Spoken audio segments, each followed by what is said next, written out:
மண்ணாகி புவி தோன்றினாள், ஒரு தெய்வம் பெண்ணாகினாள்.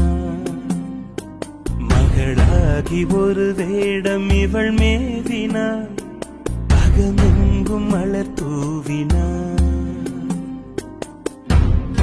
இவள் ஏற்கும் வேடங்கள் நூறாக கடல் வாழும் மீனாகினாள்.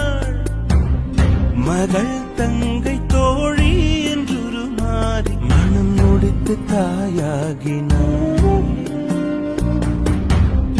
இமை மூடி விழி காக்கும் இயல்பாக நம்மை காத்து ஒளியாகினாள். தொல்லை 100 கொடுத்தாலும் சலிக்காமல்